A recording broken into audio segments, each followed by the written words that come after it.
guys, it's Quana back again with another review. Happy 2021. We made it. Yay! And welcome back to the channel. I'm so glad to see you guys. Do me a favor, and before we get started, just hit the like and subscribe button. I am trying to get to 100 very early into the year. My initial goal was by the end of 2020. Didn't happen, but we are 18 viewers away from reaching our goal of 100. So I would love for you guys to be one of those 18. It's not just for another numbers game, but I am looking forward to the great conversations we can have down below in the comments.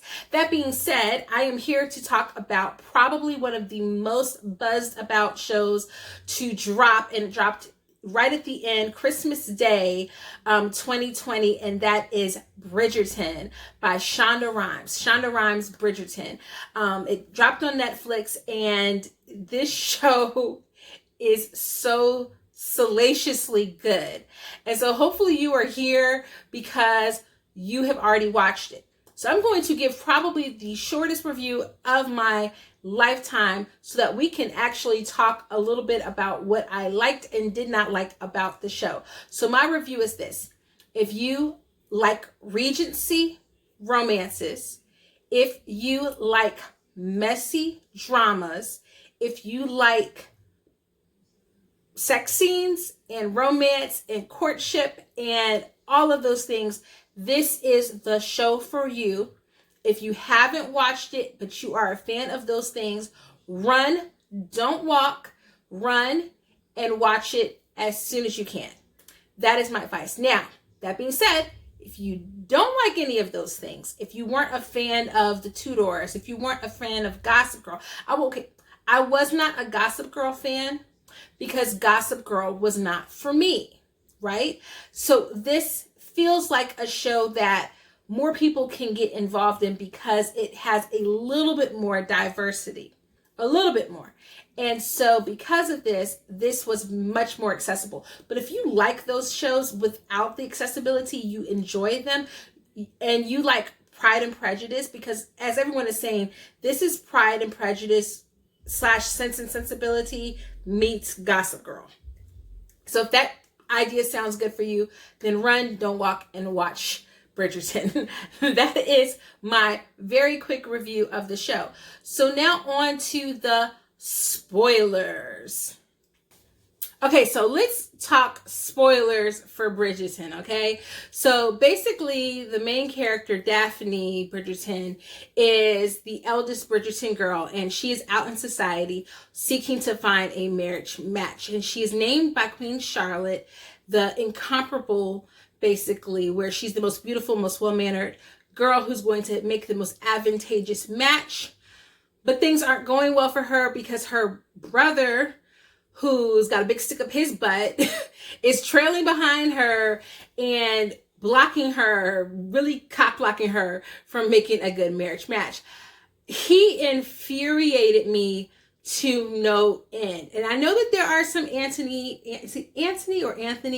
stans out there who love him, love his character, and more than likely we're going to get his character's love story in the next season. But like, for real, like, I was so infuriated because first of all, how dare you be sitting here traipsing around with your little mistress, getting your little swerve on, but then you want to stop your sister from making a good marriage match, and then you arrange a marriage to Nigel. What was Nigel's last name? I can't even think of Burbrook, something like that. And I've seen the actor who plays him on Twitter.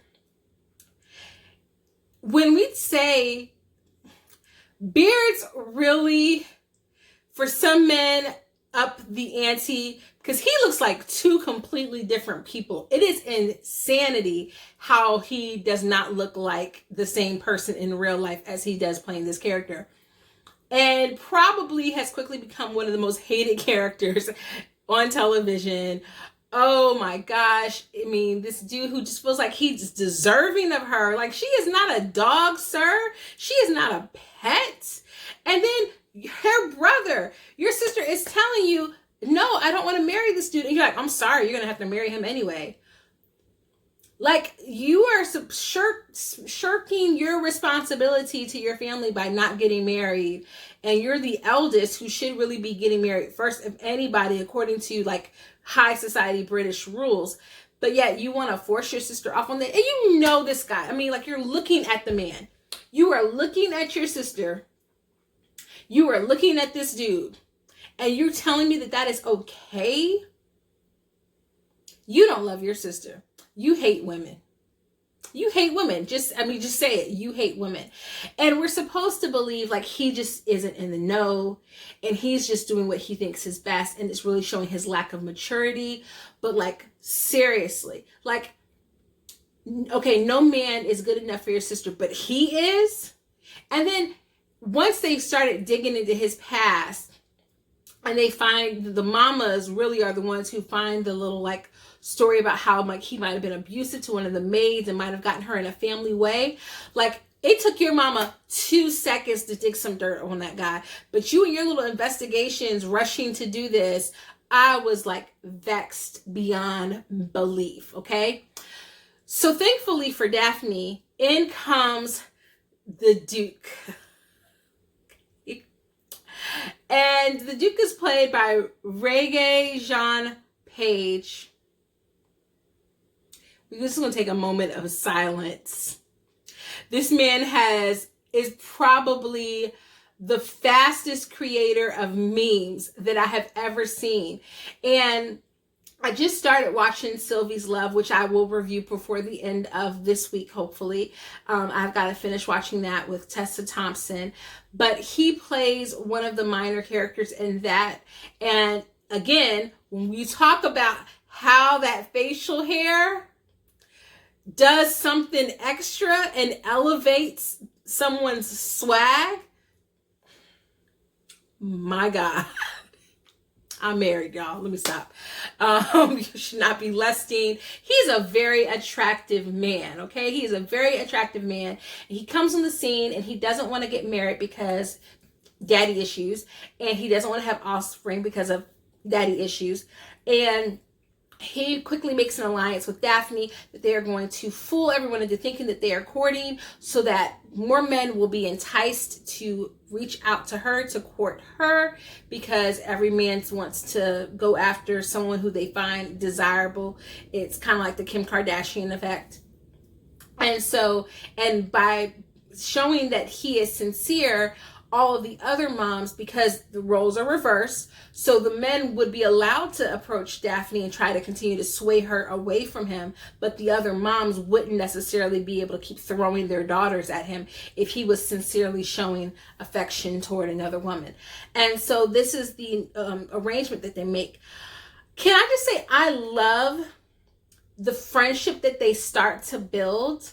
It is just so pivotal. We see that time where sex and romance are not on the table for them, and they just get to know each other, and all of the prejudices they had toward each other on the first episode melts away, and they get to see the truth of each other. That is such a beautiful story romance arc where it's just not quick, fast, in a hurry that they fall in love. I mean, obviously Daphne's got eyes.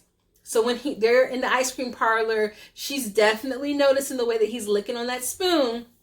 But she is more intrigued that she's not just seeing this rakish man with this bad, kind of bad reputation, but she's getting to see the softer side of him. And he's just not seeing this prim and proper girl, but he's seeing someone who's very intelligent, very smart, very funny. Also alarming. And so you guys will tell me, like, was anybody else extremely alarmed by the lack of knowledge that women had about sex? Like, but when you watch a lot of these shows, people are just when you watch the Tudors and things like that, I mean, I know that it comes after this era, but like, when you watch all of that and you're seeing all of that, you just think people are just slinging peen and having sex all over the place. So the fact that, like, these characters are literally like, how can one be pregnant and they're not married? What do you mean? Like, how was that possible? The stork doesn't deliver the baby to unmarried people. And she's literally like, they don't understand. Like, it's really like, how are kids made?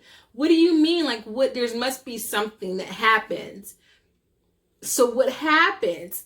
And the fact that she has to go to the Duke to ask him about it, and at least he did give her the advice and say, well, when you touch yourself, and she's like, what do you mean when I touch myself?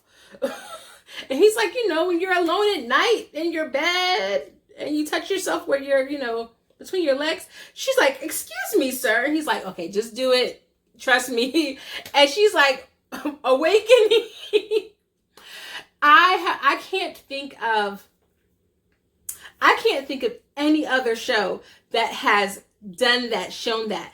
And I don't have a daughter, I have sons, but it just really brought to bear the idea of how important sex education is on a serious tip, because she had no idea. And imagine if, God forbid, she had been forced to marry one of those other guys, having no idea, and if romance had been off the table. And imagine all of the travesty that women had to face back then, when they're basically forced to have very awful sex with these men who they don't know, who their fathers and brothers have arranged for them to marry without romance being on the table.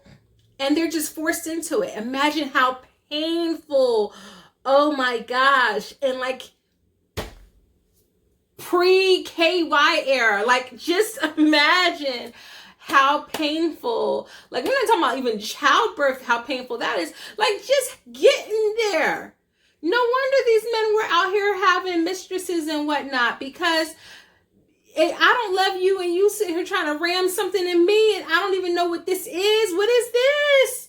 What is this? Okay, so that was a lot. The character Eloise is literally probably the funniest, the best character on the show. And I am crossing my fingers that Shonda will give her that feminist ending that would be very satisfying for her to be able to go off into school. I so hope that that's the ending that we get for her. If we get a regular schmegular romance ending for her, I'm going to be so disappointed.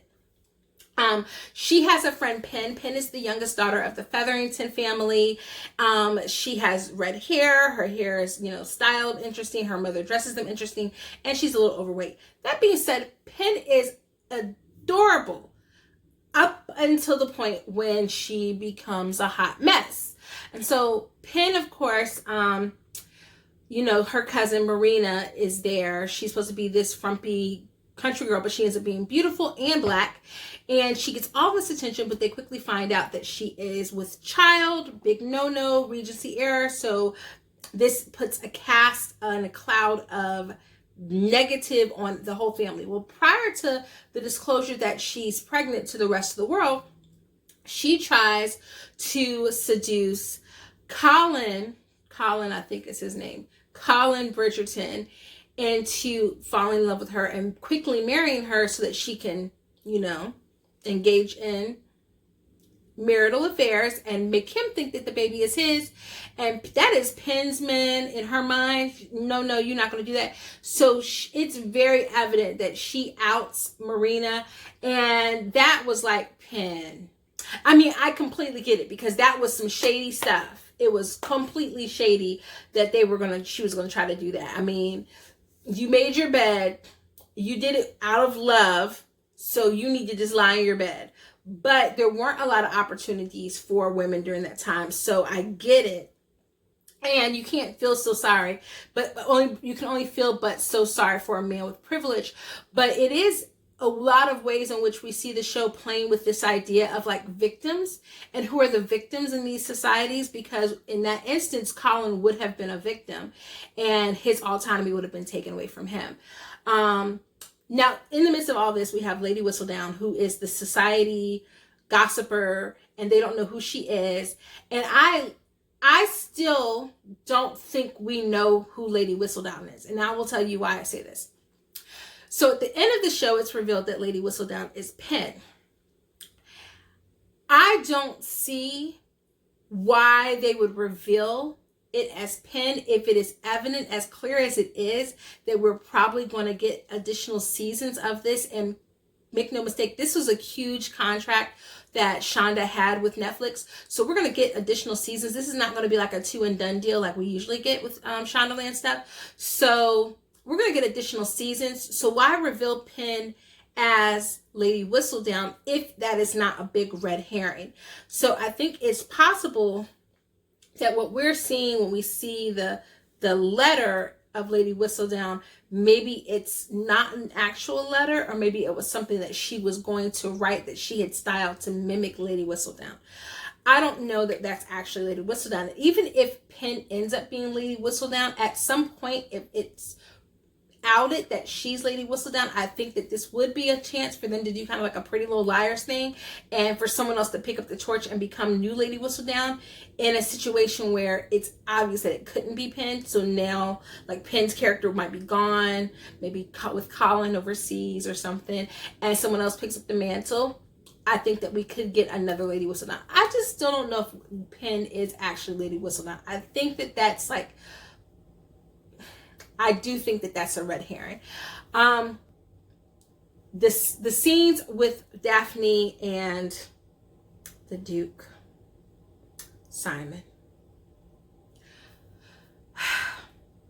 That one episode, I don't know if it was episode 6 or 7. I'm so glad that I'm grown, but I'm so glad I usually watch TV when my kids are asleep, because there was just sexing all over the place. They was just having, just all sex everywhere. The help were, I'm very happy to have that job that day, because they were thoroughly entertained. The show is just so salaciously good. And I haven't even talked about my absolute favorite character on the show, which is Lady Danbury, played by Ajua Adoa. She is breathtakingly gorgeous older Black woman. She's just, oh my gosh, I want a spinoff for this woman so bad. She was just running things, and I kind of hope that we really find out that she is Lady Whistledown later on down the line. I sincerely hope that. I hope that this is just a red herring and we find out like in season 3 or 4 that it really is her. That would fill my heart with like everything. There's just too many characters to talk about for this show. But this show was just so good. I think the way that they play with the race is very groundbreaking. It's not perfect. I don't think when you're the first, in one sense, to do it this way, it could be perfect. But I think that somebody has to rip the Band-Aid off and say, hey guys, there were Black people in Britain, and there were some Black people who were in high society. Now, it typically was more men than women, but it still happened.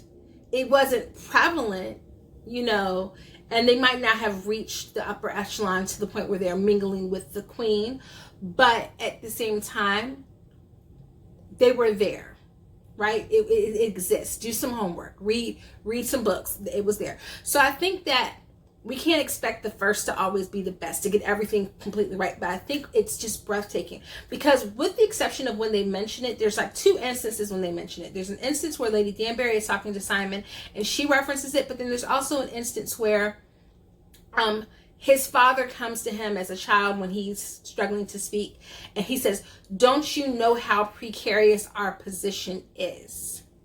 And that has to do, and what they're trying to make a bigger argument about is that once upon a time, race, yes, was important, but titles were more important. I don't think he was even speaking so much about the race as much as he was titles, because people were, if you've ever watched anything about British royalty, you could get a title snatched from you like that. It was nothing. People could kill your line off, snatch your title. You didn't have a child out of wedlock, snatch the title. It's so easy to lose titles. So I think he was talking more about the title and losing that claim, because they could bequeath a title to you to someone else. It wasn't even a thing. The show, guys, is so amazing. I just adore this show. I want to know what you guys think down below in the comments. Like, who are your favorite characters? So my favorite characters, of course, are Daphne and Simon. So Simon, Daphne, Lady D, and Eloise. Those are like my 4, I said 3. My 4 favorite characters. are those 4 characters. What do I hope for in season 2? I hope that we get more from Will, who is Simon's friend, who is the boxer, and his wife. Now that we've seen their entry kind of into society, I hope we get to see them social climb. I hope that we see one of the brothers date a darker skinned black woman. I think there were lots of them in the background of those balls who were absolutely gorgeous women. So I do think that there would be an opportunity for one of the brothers to date a dark skinned black woman. I would love to see that.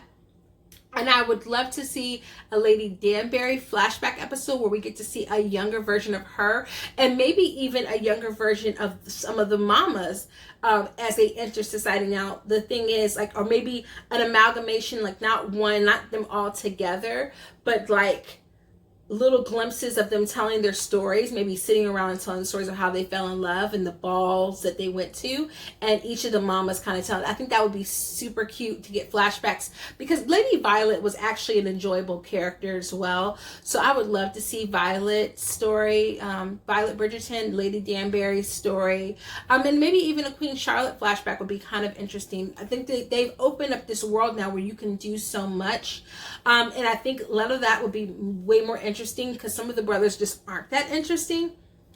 Anthony is not that interesting to me, but I know he's going to get a lot of shine next season.